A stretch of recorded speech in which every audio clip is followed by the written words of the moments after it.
Hey everybody, welcome back and thank you so much for all the love and support you've been showing my channel GetSetParent.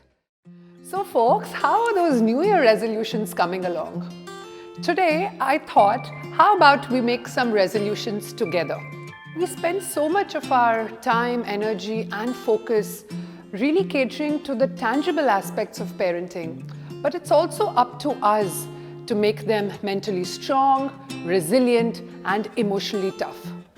We all realize by now that no matter how much our parents shielded us while we were in school and growing up, today dealing with disappointment, failure, delayed success, watching colleagues and friends do better than us, dealing with unfairness, these are all things we are having to deal with every single day. And those are exactly the skills we need to arm our children with as well. So today, I want us together to make a resolution to stop doing 3 things, and that will help build the emotional toughness of our children.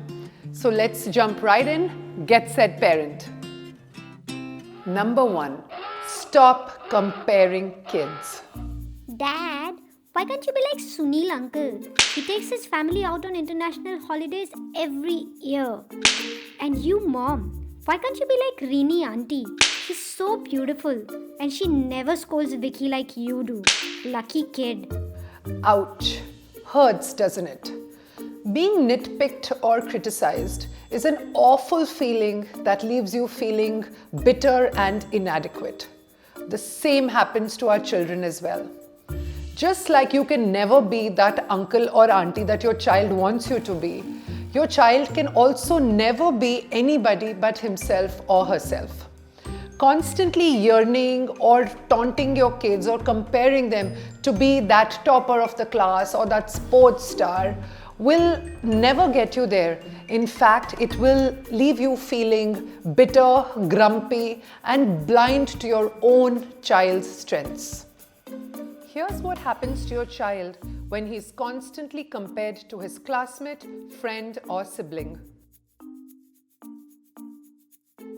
Remember, your child's lack of performance is not because he or she wants to irritate you. In fact, they might actually do much better if you help them out. Here are some constructive ways in which you can help your child reach his or her full potential. Number 1, expectation setting.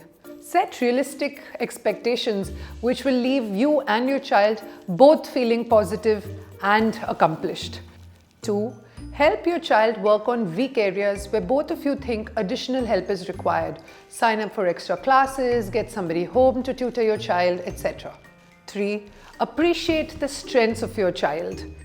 4, it is okay to objectively compliment another child.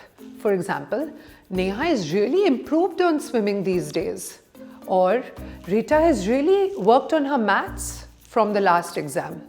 This objectivity will not be lost on your child and he will understand that you are talking about particular aspects and not the overall person. 5, it is good to have posters of role models of various fields to motivate kids. 6, compliment effort.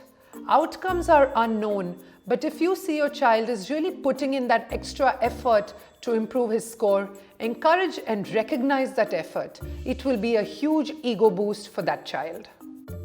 Number 2, stop instant gratification. These are instant times.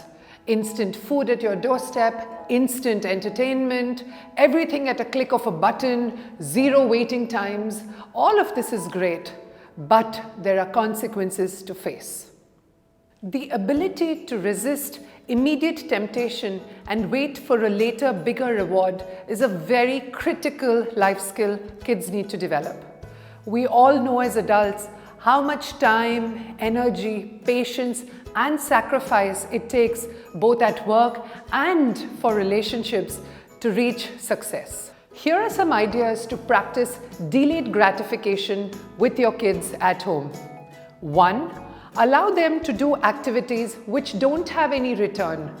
Number 2, discuss with them some of your long-term plans. 3, teach your kids to save money for that dream toy or game that they want. 4, Practice delaying gratification in small everyday things. 5. And this is great fun.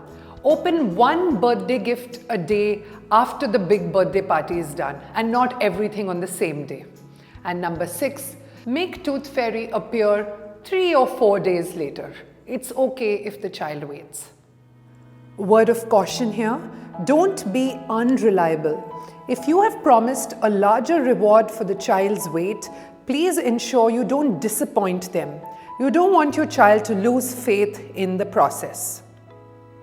All these small steps, if practiced consistently, will help build your child's capacity to wait and work patiently towards those big goals. 3. Stop jumping in to save bored kids. So here's the good news, folks. You don't have to kill yourselves trying to entertain your child every waking hour of the day. In fact, making them feel like they are the center of the family's universe sets unrealistic expectations. It might seem a little difficult at first, trying to ignore the pleas of a bored, crying child, but over time you'll realize that this is an important skill that kids need to inculcate for their lives, being able to entertain themselves. Research says it is important to be bored, and here's why.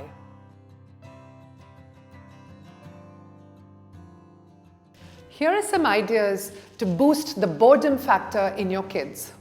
Utilize waiting opportunities or cues, resist handing out that phone. An hour of unstructured playtime where you don't prompt kids as to what they should play. A walk once in a while with your kids with no particular agenda and no particular topic of discussion. So the next time you are tempted to yell at your kids for daydreaming and say, don't just sit there doing nothing, you might want to hold that thought. Finally, dear parents, our children need our unconditional love and encouragement. Kids can bloom at different ages, so don't give up on them. Their time to shine might be just around the corner, so continue being the positive cheerleader that they always think of you as. So why don't you write in and tell me what are the topics that you would like me to cover in my next videos. Till then, share, like and subscribe to my channel, GetSetParent with Pallavi.